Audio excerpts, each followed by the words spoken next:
Fred, the resilience and fight that you guys showed tonight to bounce back, is that something that you've seen develop over the course of this season or over the past several seasons, or how do you think that that's progressed since you've been here? It's just who we are, honestly. It's been here since I got here. It's one of the first impressions that I had with this group is just how tough and resilient that they are. And may not always get it right, definitely not far from perfect, at times, but being able to bounce back and have short-term memory is one of the best things about being a young team is they don't necessarily know what's at stake all the time. So it can go good for you or it can go bad for you, but I just thought we've played some good basketball in this series, and the margin of error is so small, so you just don't want to get carried away when you fall short. You got to bounce back. It's first and foremost. You had 14 points in that first quarter. Do you feel like you should or have to be kind of a catalyst for this team? Not that you're forcing shots, but are you trying to push the action? Just being aggressive again, taking what the defense gives me. I always got to walk that line of finding what's best for our team, and I wear a lot of hats out there and carry a lot of weight for this group. So I'm always trying to find what's the best option, and sometimes I forget to do my thing too and just play my game. So it's opened up for me that way the last couple of games. Been able to make some shots. Teammates found me in good spots, but I'm happy with the wins. I'm not necessarily focused on that. Yeah.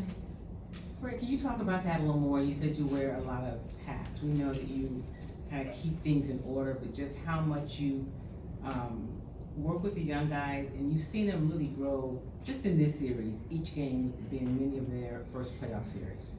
Yeah, again, I'm here to share and lead and quarterback and put guys in positions, but I still have to play at a high level if we're going to be a good team. So been able to get back to that over the last couple of games. But again, it's just so much going on and so much is new to this team, and we're playing so many young guys. It's their first experience. The heads get to spend it a little bit at times. So just trying to calm them down and get them in good spots and just play the game. We play our brand of basketball at a high level. I feel good about us, against anybody. And, we've seen that at times, and we've seen it go the other way at times. So we got to lean into that a little bit more. Fred, Alpi had a team-high 9 assists. What does that do for you and kind of everybody else when he's facilitating at that level? It makes our offense that much more dynamic. Gives guys easy shots. He can do that whenever he wants to. He's such a gifted scorer. But continue to read the defense. They're kind of bluffing a little bit, or doubling, or not doubling, or sending help on the spin. So he's got to continue to read that, and that's part of his development as a go-to guy. But he can draw and kick whenever he wants to and get guys shots. And so we just got to be ready to knock him down. And obviously, the more we make, the more willing he is to pass it. So it's kind of a chicken and egg thing there. But we continue to need him to create shots for himself and for others. And he's done that at a high level. Christy.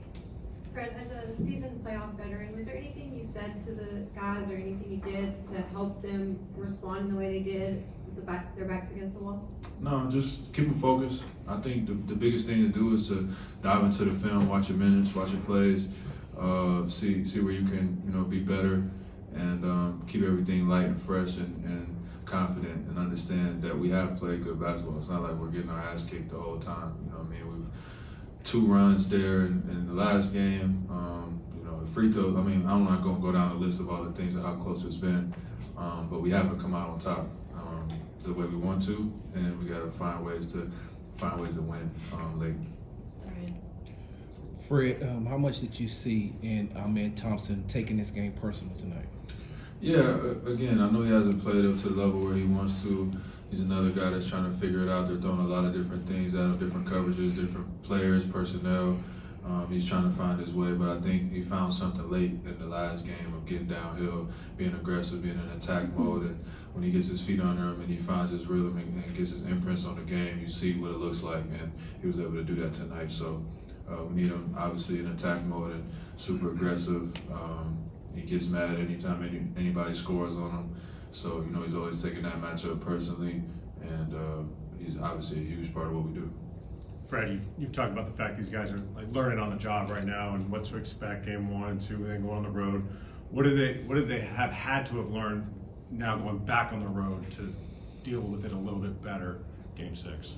Yeah, I think just not be as shell-shocked, by the crowd and by the runs and by the highs and the lows. And we've responded within the game, But again, like I talked about, the margin is very small, especially on the road. So we got to play at a higher level. We got to execute better, better attention to detail, and not get lost in the flow and the fluff of the game and the crowd and all the extras that go on when you're on the road.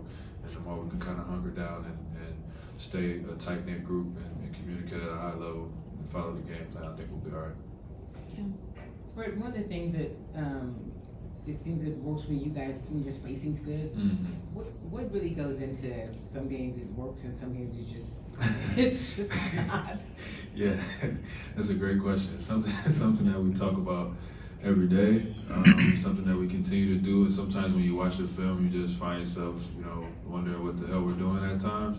I know we like to hit the glass, but again, we play some funky lineups and different guys, and sometimes you just float and we get stuck. But I think, again, being more intentional, being deliberate of our spacing and kind of reading how the defense is going to react and guys finding their lanes and their cutting angles, their rebounding angles, I think is beneficial. But we gotta get the ball some space to breathe. Making shots helps a lot. I think we got out to a good start tonight and kind of rode that wave a little bit in the first half, and that helped us a lot. Last one, Lashard. You've been able to hold Steph to 20 or less in 3 out of the 5 games. Can you talk a little bit about not just our man, but how the entire team's been able to either force him to give the ball up or force him into bad shots?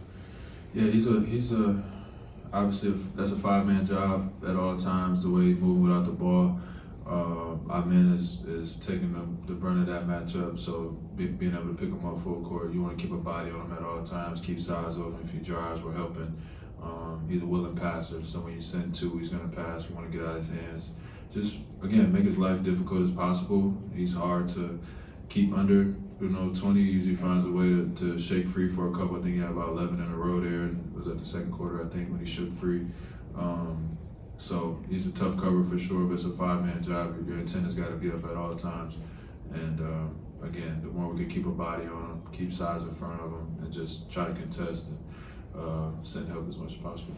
Thanks, Fred. Thanks.